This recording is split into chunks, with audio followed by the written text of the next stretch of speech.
Salut, bienvenue dans la phase 2 de l'expérimentation Vibrer en cohérence pour optimiser sa force vitale. Alors tout d'abord, j'espère que tu as passé une bonne phase 1, que ça a été rempli de découvertes ou d'approfondissements si c'était un sujet que tu connaissais déjà, que les outils de la box vibration cohérente t'ont plu, interpellé ou éventuellement suscité ta curiosité. Alors je vais, dans cette vidéo de la phase 2, au même titre que la vidéo de la phase 1, je vais t'expliquer le sujet de la vibration cohérente, c'est-à-dire que là, nous rentrons dans une phase d'approfondissement. Puis dans un second temps, je vais t'expliquer donc le protocole qui va évoluer en phase 2, qu'il faudra suivre donc les 7 prochains jours. J'aimerais revenir sur certains points de la phase 1 par rapport à des questions qui m'ont été posées soit sur le groupe de la vibration cohérente ou par texto ou par appel, et également des éléments que je me suis dit tiens, ça serait bien que je te les communique pour que tu puisses avoir vraiment une information claire et une appréhension du sujet au plus précis et au plus proche de ce que je souhaite te transmettre. Je vais revenir d'abord sur la pratique de l'EFT. Sur Facebook, on m'a posé la question si on pouvait travailler plusieurs affirmations en parallèle ou s'il fallait une affirmation pour les 21 jours ou une affirmation par phase. Alors là, j'ai envie de te dire, c'est comme tu le sens. Si tu as vraiment une grande problématique que tu veux traiter de fond sur les 21 jours, alors vas-y, travaille sur cette problématique sur les 21 jours et avec la répétition, ton inconscient prendra vraiment note de l'information que tu veux lui donner. S'il y a plein de petits éléments qui te dérangent au quotidien et que tu souhaites travailler en parallèle, à ce moment-là, tu peux travailler ces éléments en parallèle sur la phase 1, 2 et 3. Parce que, en effet, je t'ai fourni un tableau sur le guide avec une possibilité d'évaluer le processus de l'EFT sur 21 jours. Et sur ce tableau, il y a différentes cases où tu peux noter différentes affirmations. Bien sûr, ça ne veut pas dire que tu es obligé d'en travailler plusieurs sur les 3 semaines. Tu peux en travailler une ou deux ou trois, ou une en phase 1, deux en phase 2, 3 en phase 3. C'est à toi de voir comment tu le ressens. Le seul point qui va être important, c'est vraiment de reproduire la ronde de tapping à chaque affirmation. À chaque problème, on a une ronde de tapping. Le second point par rapport à l'EFT, peut-être que j'en ai pas parlé dans la vidéo 1 ou pas écrit suffisamment clairement sur le guide, mais je te conseille vivement d'énoncer les affirmations choisies ou l'affirmation choisie à voix haute. C'est-à-dire, même si je ressens de la colère, je m'aime et je m'accepte. En effet, tu peux le faire dans ta tête ou à voix basse, mais il faut juste retenir que le son crée la forme. Un grand exemple, c'est qu'au début de toute création, il y a eu le son Om. Le son Om est une fréquence particulière qui a permis la création de l'univers tel qu'on le connaît maintenant. Sans ce son, la matière ne serait pas composée telle qu'on la connaît et on n'aurait pas eu les mêmes planètes, la même disposition, voire nous ne serions pas là. Donc si tu veux voir se matérialiser dans ta réalité et que ton inconscient prenne vraiment note de ce que tu as à lui dire, je t'invite à énoncer cette phrase à voix haute. Enfin, il y a plusieurs questions qui m'ont été posées sur l'expérimentation d'Emoto, de Masaru Emoto, sur le riz et les émotions. Alors, faut-il du riz cru ou du riz cuit? J'ai envie de te dire, les deux fonctionnent. Parce que l'expérience est la même, on travaille sur du vivant, donc sur du riz, avec un vecteur qui est l'eau et une intention qu'on transmet. J'ai proposé, moi, dans le guide et dans cette expérimentation qui dure 21 jours, de travailler avec du riz cuit, tout simplement parce que ça accélère le processus de décomposition. Donc l'expérience va se dérouler beaucoup plus rapidement et on va pouvoir avoir des résultats au bout de 21 jours. Bien sûr, si tu suis bien les consignes que je t'ai expliquées dans le guide. Donc cette expérience avec le riz cru, elle est possible. Je t'invite même à la faire si tu veux chez toi en parallèle du riz cuit. C'est juste qu'elle va prendre beaucoup plus de temps, étant donné que le riz va devoir d'abord se gorger d'eau. Ça va prendre des semaines, voire des mois. Tu peux la reproduire à la maison si ça t'intéresse. D'ailleurs, de mon côté, je fais les deux expérimentations, cru et cuit, en parallèle.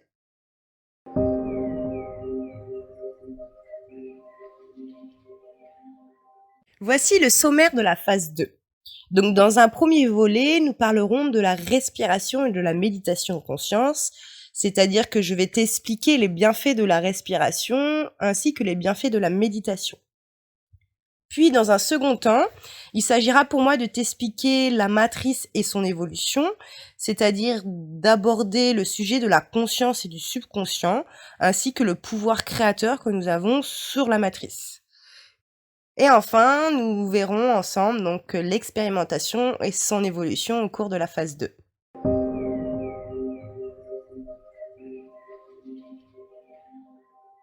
Alors, au niveau des bienfaits de la respiration, donc il y a quelques points qui ont été prouvés scientifiquement au niveau des bienfaits de la respiration. C'est-à-dire que bien respirer permet de diminuer l'hypertension artérielle, de diminuer les risques cardiovasculaires, elle diminue aussi l'anxiété et la dépression, elle régule le taux de sucre dans le sang, c'est-à-dire au niveau du diabète et de la prévention du diabète, elle favorise une meilleure récupération après l'effort, pour les sportifs, mais aussi pour l'effort quotidien. Elle est très bénéfique pour les fonctions respiratoires, et en particulier pour les personnes atteintes d'asthme. Elle améliore les troubles de l'attention, du sommeil et de la digestion, c'est-à-dire qu'elle permet un massage des organes internes. Elle aide à la perte ou au gain du poids, en favorisant l'élimination des toxines et une meilleure absorption des nutriments apportés par l'alimentation. Elle permet une meilleure tolérance à la douleur, des douleurs telles que les migraines, les sciatiques, les maux du quotidien. Et enfin, elle régule l'équilibre qu'on appelle acido-basique, c'est-à-dire le pH, le potentiel d'hydrogène du corps. Alors, il y a une autre notion qui est très importante au niveau de la respiration, c'est ce qu'on appelle le souffle vital. Le souffle vital est aussi appelé prana en sanskrit. C'est en fait une quantité d'énergie vitale qui est diffusée par le soleil. On en a déjà parlé en phase 1. Ce souffle vital, ce prana, nourrit la vibration interne du corps. Donc il y a un mot en sanskrit qui est pranayama, qui veut dire contrôler sa respiration. C'est en fait prendre conscience et jouir pleinement du prana, du souffle vital. C'est aussi de calmer le corps, normaliser ses fonctions essentielles, qui sont donc de respirer, digérer, la circulation, l'influx nerveux et entretenir sa force vitale. C'est aussi la communication entre le ciel et la terre, c'est-à-dire une connexion cosmotellurique. Lors de chaque inspiration et expiration, les sutures du crâne s'entrouvent très légèrement afin de laisser le souffle vital se diffuser dans tout le corps. La méditation. Au niveau des bienfaits de la méditation, il y a également beaucoup de points qui ont été prouvés scientifiquement. Donc au même titre que la respiration, elle permet de réduire les risques de maladies cardiovasculaires, elle réduit le stress, la dépression et les douleurs, elle aide considérablement les personnes atteintes d'un cancer, elle limite la dépendance à certaines addictions, elle protège le cerveau, elle aide dans les problèmes intestinaux et enfin, elle améliore le sommeil. En ce qui concerne le sujet de la vibration cohérente, il y a 2 points sur lesquels je vais m'attarder plus longuement. Le premier, c'est au niveau cérébral. Elle permet le passage des ondes bêta du cerveau vers les ondes delta, c'est-à-dire le passage du système veille-attention vers un système sommeil subconscient. Puis, elle augmente le sentiment de compassion, d'empathie, de bien-être et d'amour inconditionnel. Elle permet l'ancrage et une vision plus claire des événements. Elle hausse le taux vibratoire de l'homme.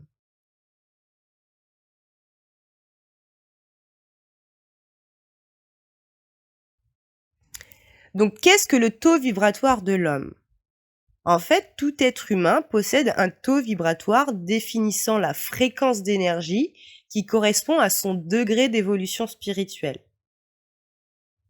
En d'autres termes, cela correspond à un échange d'électricité magnétique entre les différents éléments existants chez l'être humain. Il y a une interaction permanente entre ces différentes qualités de vibration. Pour mesurer le taux vibratoire, on utilise la biométrie de Bovis, qui a été conçue par le physicien Bovis. Comme on peut le voir sur les images, le biomètre nous donne 3 dimensions. De 0 à 10 000 unités bovis, nous sommes au niveau physique. De 10 000 à 15 000 unités bovis, nous atteignons le niveau du corps éthérique, des nadis et des chakras. À partir de 16 000 unités bovis, nous atteignons des niveaux vibratoires hauts, c'est la dimension spirituelle. La valeur moyenne de la santé d'un individu moyen est autour de 10 500 unités bovis.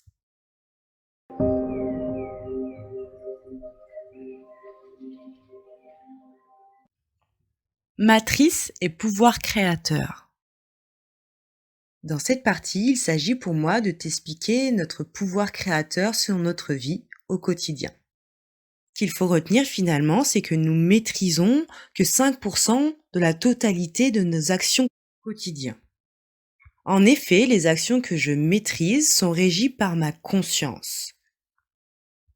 Et il a été prouvé que celle-ci avait un rôle mineur dans la prise de décision et d'action quotidienne. Le reste, les 95% restants, sont en fait régis par notre inconscient. Ce sont des programmes et des habitudes que nous avons appris au cours de notre vie ou via des mémoires ancestrales. Des programmes et des habitudes tels que manger, boire, respirer, faire du vélo, conduire ou encore marcher. Aujourd'hui, nous n'avons plus besoin de réfléchir ou de conscientiser ces actions. Elles font partie intégrante de nous et elles ont pris place dans notre inconscient. À chaque stade de conscience, c'est-à-dire de la conscience en descendant petit à petit vers l'inconscience, notre cerveau émet différentes ondes cérébrales. Ces ondes sont nommées avec l'alphabet grec. L'onde la plus connue est l'onde bêta, qui est l'onde de la conscience attentive. Bêta se situe entre 12 et 38 Hz. Puis il y a l'onde alpha, entre 8 et 12 Hz, qui est l'onde émise par notre cerveau lorsque nous sommes dans une situation de relaxation. Puis en descendant de plus en plus dans l'inconscient, nous avons l'onde θ, qui elle se situe entre 3 et 8 Hz. C'est une onde que nous émettons lorsque nous sommes dans un état de somnolence, entre veille et sommeil. Enfin, l'onde delta, qui se situe entre 0,2 et 3 Hz, est produite par le cerveau lorsque nous sommes dans un sommeil profond.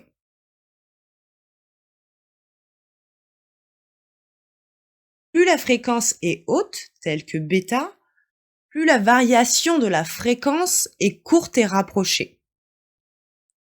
Plus la fréquence est basse, comme delta, plus la variation est lente et éloignée. Il existe aussi une cinquième onde cérébrale qu'on appelle onde gamma. Elle se situe entre 40 et 200 Hz. C'est l'onde cérébrale émise par notre cerveau lorsque nous sommes en superconscience. Elle est souvent travaillée par les yogis qui se focalisent sur leur énergie, leur chi, et leur conscience sur le moment présent. Bien d'expliquer en profondeur cette notion de conscience et inconscience, de croyances, programmes et habitudes, je te propose de regarder cette courte vidéo de Bruce Lipton.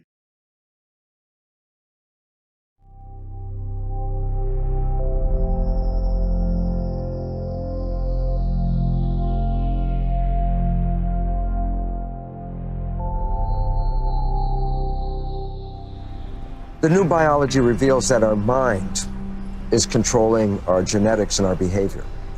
And when I talk about the mind, I talk about there are two parts to the mind. There's the conscious mind and the subconscious mind. The conscious mind is the latest part of evolution. It's right behind our forehead right here. It's the part of the mind that we have our spirit, our personal identity with. The conscious mind is very creative. It's the one we can have positive thoughts and think about what we want in the future. The subconscious mind is more like a recording device. It records behavior, and then when you push the button, we play the behavior. So it's not creative, it's a habit mind. Well, for the longest time, we thought that our conscious mind, our creative mind, is controlling our life. And that's the mind with positive thinking and the wishes and desires. The conscious mind has what do you want from your life in it. I say, what do you want out of your life? What do you want? You say, I want happiness and health and success. And I say, oh, those ideas come from the conscious mind. And the subconscious mind is not creative, it just plays habits. Well, here's the problem. The conscious mind can think about the future. The conscious mind can think about the past. We can solve a problem in our head by not paying attention to here and just going up in our head. So the point, the conscious mind is always moving from thought to thought to thought, moving around. So I say, well then, if the conscious mind's not paying attention, then who is running the life day to day, all the things we do, driving the car, doing the job? If our mind is moving, it turns out our subconscious mind. So now we know that we are only creating our life 5% of the time with our wishes and our desires. 95% of our life comes from the habits. And I go, whoa, well then we have a problem, because the fundamental habits, the first habits that we learned them from our parents, from our family, and our community. And this is the beliefs that went first into our subconscious mind. So I say, when you are being conscious, using your conscious creative mind, you're doing what you want. But the moment the conscious mind moves and thinks about something, then by default, we go to the subconscious. Like, oh, but the main programs in the subconscious are other people's programs. We got them from our parents or from our family. And so now we find out 95% of our life is from the subconscious programs. And this is where a lot of issues come from, for a simple reason. I wish to be successful and healthy, and then I turn out to be a failure, or I turn out to have a disease, and I say, how come? And it turns out, because we're only working 5% with my wishes, 95% of the story from my family. So if my parents' behaviors created cancer, and they gave me the behaviors, then when I grow up, I will get the cancer as well. Not because I consciously want a cancer, but because my habits from my parents are playing 95% of the time.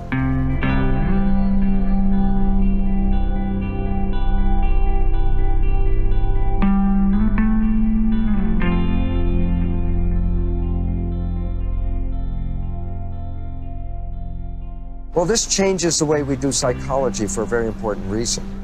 Because now we see the two minds as separate minds. Conscious is not subconscious. That conscious learns in a different way. Subconscious is more habit. Conscious is more creative.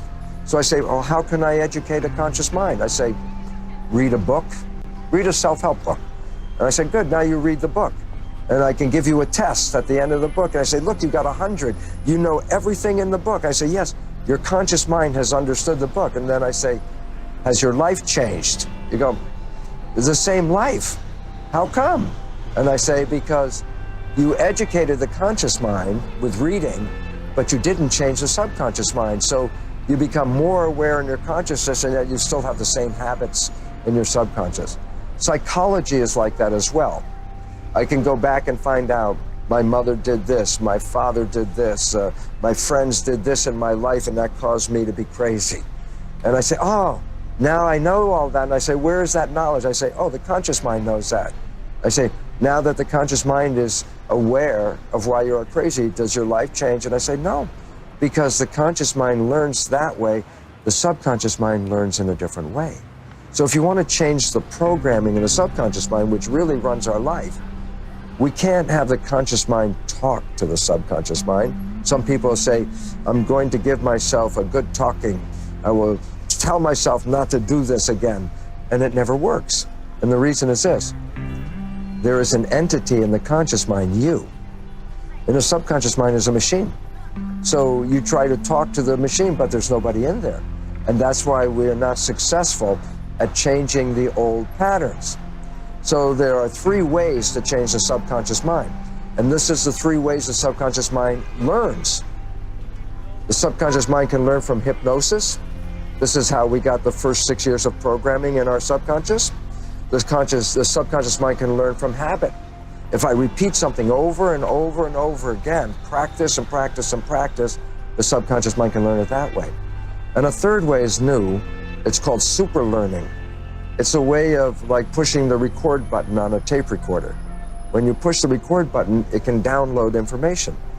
The new psychology called energy psychology, that activates the equivalent of superlearning. So we don't have to go over your whole life experiences. In just minutes, we can take a belief that is not helping you in minutes and rewrite that belief in the subconscious, and you can walk away 10 minutes later a completely different person. I'm very excited by this psychology because the world is in a lot of stress. We don't have a lot of time like the old-fashioned psychology takes years. The new psychology takes minutes. And this is very important for humans because we need to change our lives as soon as we can to create a better, sustainable world. Donc chaque être humain a un pouvoir sur sa matrice, un pouvoir créateur sur sa réalité. Cette réalité est en connexion directe avec les croyances que nous portons dans notre vie. Chaque être humain a un pouvoir vibratoire qui lui appartient. Plus ce pouvoir est porté par des vibrations d'amour, de gratitude, de paix et de lumière, plus ce pouvoir sera puissant et aidera une forte résonance. Une fois que l'inconscient intègre ces vibrations comme inhérentes à la personne, les vibrations vont irradier subtilement l'environnement de cette personne. Le pouvoir attractif de ces vibrations entre en résonance avec d'autres énergies du même plan. Retiens que tout déploiement de vibrations part toujours du cœur.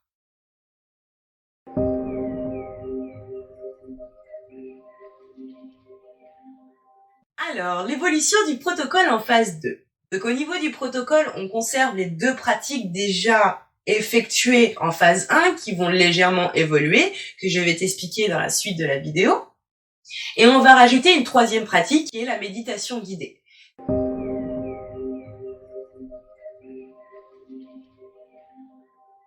Donc au niveau de l'EFT, il va y avoir une légère évolution, c'est-à-dire qu'on va ramener de la positivité dans cette technique énergétique.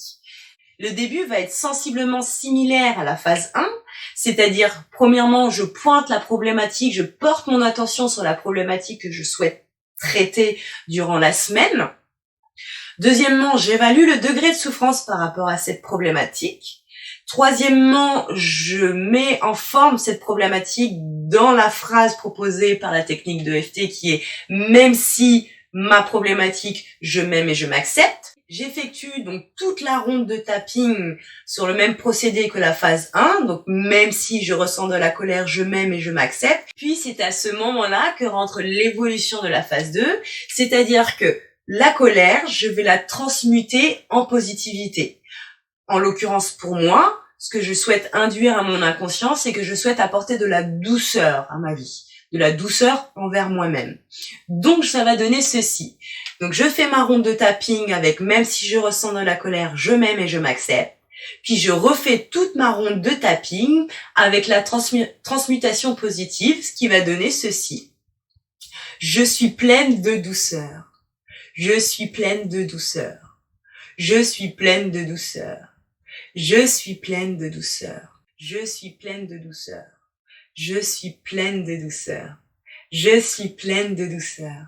Je suis pleine de douceur. Il faut pas hésiter, bien sûr, à sourire pendant cette pratique, ce qui nous fait le plus grand bien. Une fois que j'ai fait ma ronde de tapping avec l'affirmation positive, je finalise en réévaluant le degré de souffrance que je ressens par rapport à cette problématique. Donc voilà à peu près ce que je propose pour le EFT sur cette 2e phase. Donc, je pointe ma problématique. J'évalue le degré de souffrance par rapport à cette problématique. J'effectue donc toute la ronde de tapping sur les 15 points d'EFT. Puis, je transmute cette problématique en énergie positive en induisant à mon inconscient la valeur opposée de ma problématique. Là, en l'occurrence, colère, douceur. En fin des 2 rondes de tapping, je réévalue mon degré de souffrance par rapport à la problématique que j'ai choisie.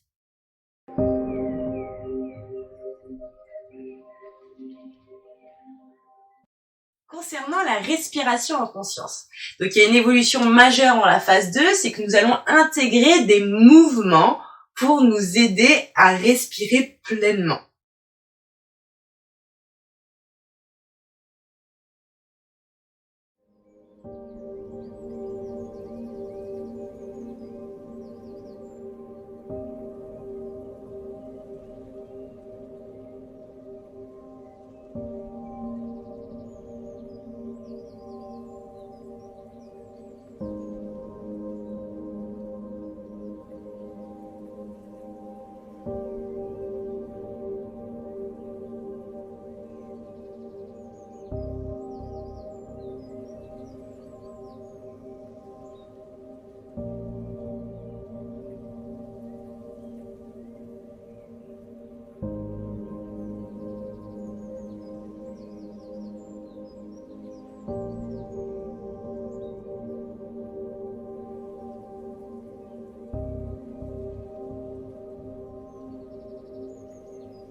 enfin la troisième et dernière pratique, qui est la méditation guidée. Je te laisse regarder sur ma chaîne YouTube, tu retrouveras 7 méditations guidées que j'ai faites. Ces méditations, il serait bien de les réaliser au moins une fois par jour ou une fois tous les 2 jours. Elles sont au nombre de 7. Si tu les réalises une fois tous les 2 jours, ça veut dire que tu en as assez pour réaliser les 14 jours restants. Si éventuellement tu souhaites d'autres méditations pour finir le protocole, je peux t'en fournir d'autres, par exemple des méditations de Deepak Chopra. Pour bien méditer, gardez bien la colonne vertébrale dans l'axe, droite, la tête droite et les épaules ouvertes, bien connectées au sol. Donc soit en position allongée ou alors en position assise, que ce soit donc sur une chaise ou directement au sol. Le principal, c'est de bien garder la colonne vertébrale droite et rester connecté au sol pour pouvoir absorber l'énergie tellurique, donc l'énergie du sol, et être connecté aussi avec l'énergie cosmique, l'énergie venant du ciel. Et pour ça, comme vous avez vu dans la vidéo 1, cette énergie, elle passe via la colonne vertébrale et ce transfert d'énergie s'appelle la Kundalini.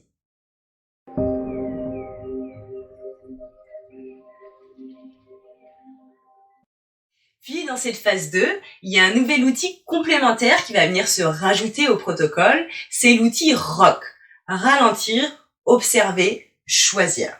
C'est tout simplement une fiche que je vais te transmettre pour pouvoir en fait analyser tes émotions à l'instant T et pouvoir prendre du recul par rapport à celles-ci, les observer et voir si elles sont cohérentes par rapport à toi-même. Cette fiche, je vais la poster sur le groupe Facebook. À toi de la télécharger, de l'imprimer ou de la réécrire sur ton carnet. Et si tu en as besoin, si tu ressens une émotion forte dans la journée, tu peux reprendre ces fiches, noter ton émotion, l'analyser et prendre du recul pour voir si tu vibres en cohérence avec ton être intérieur. Voilà, c'est tout pour l'explication de la phase 2. J'espère que la vidéo a été claire. T'hésites pas à rebondir bien sûr sur Facebook, un texto, un appel, et on en discute si tu as des points à élucider ou si tu veux approfondir certains points. Je te remercie pour ta belle lumière, ton attention et ton écoute, et je te souhaite une bonne expérimentation de la vibration cohérente, une bonne vibe. Namasté.